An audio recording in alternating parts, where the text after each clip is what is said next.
Good evening. There's been a major air crash in the Midwest.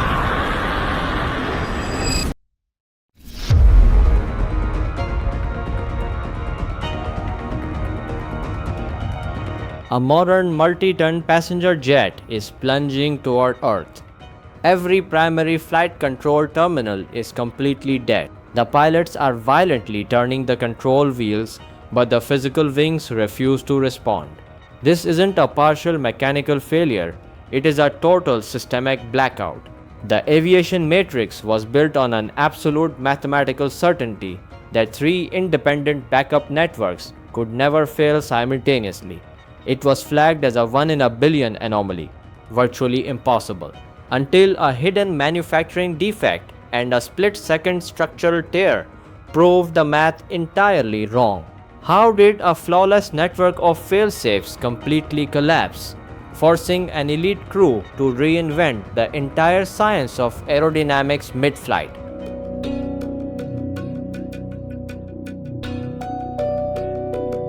July 19th, 1989.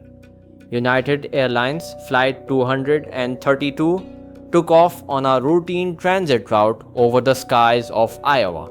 The McDonnell Douglas, the 600th, then operated under a total illusion of safety.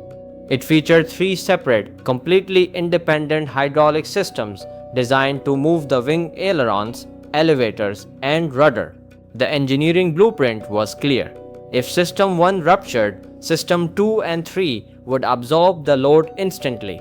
There was no manual instruction, protocol, or training checklist for a total loss of all three lines. The corporate math deemed a triple failure physically impossible.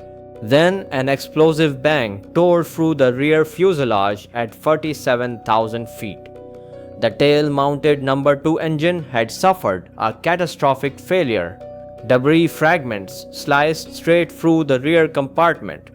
The flight crew moved aggressively to execute an engine shutdown script, assuming the primary controls were secure.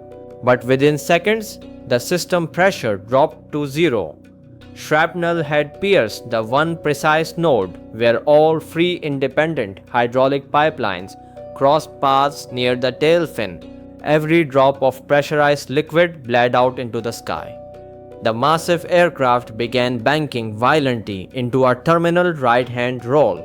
With zero functional control surfaces, the pilots were completely blind to the mechanics of flight.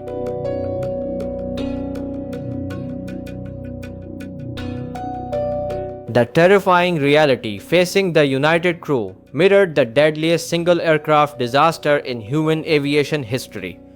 Just 4 years prior, in August 1985, Japan Airlines Flight 123 departed from Tokyo on a short domestic route with a staggering 524 people on board. A minor administrative mistake during a repair cycle years earlier pre-programmed the Boeing 747 for immediate destruction. Technicians had improperly spliced the critical rear pressure bulkhead, cutting a vital structural reinforcement plate into two separate pieces instead of using a single continuous sheet. 12 minutes after takeoff, the compromised bulkhead ruptured under extreme cabin pressure. The sudden explosive decompression blew the entire vertical tail fin completely off the aircraft. The physical shrapnel instantly severed all four independent hydraulic networks running through the tail section, left with an unflyable airframe and locked into an uncontrollable wave-like phugoid motion. The crew fought the controls for 30 suffocating minutes using raw engine thrust alone. The system ultimately failed them. The jet slammed directly into a mountain ridge, leaving only 4 miraculous survivors out of 524 passengers. The administrative cover-up was complete, but the physical lesson remained completely unlearned by Western carriers.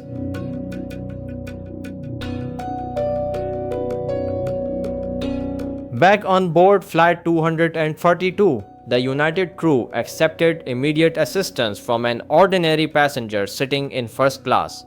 His name was Dennis Fitch. He was an elite flight instructor who knew the DC-10 systems inside out.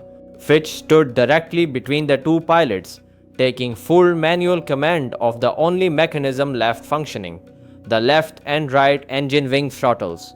By varying the differential thrust between the two remaining power plants, Fitch managed to counter the terminal right roll, steering the aircraft toward a closed abandoned runway at Sioux City Airport. The plane approached the tarmac at over double the speed of a normal landing configuration. Because there was no hydraulic fluid to activate the wing flaps, the crew manual forced the landing gear down using raw gravity to create aerodynamic drag. Moments before touchdown, the aircraft dipped sharply to the right.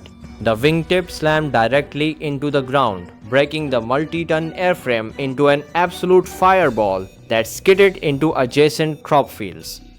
Miraculously, due to extreme crew coordination and advanced emergency response management, 183 people crawled out of the burning wreckage alive.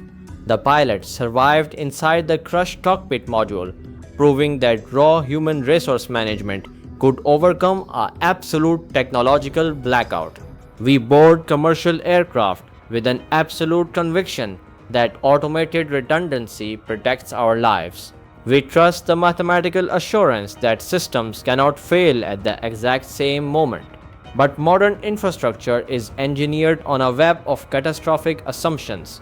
Security is merely a temporary statistic. The machinery we trust is hollowed out by tiny material defects and hidden crosspoints we completely fail to see. Think about the high-velocity grid you enter every time you step onto a commercial flight. Your survival relies entirely on an invisible margin of error. If the world's most sophisticated backup network can bleed out completely in a single half-second explosion, what is holding your system together right now?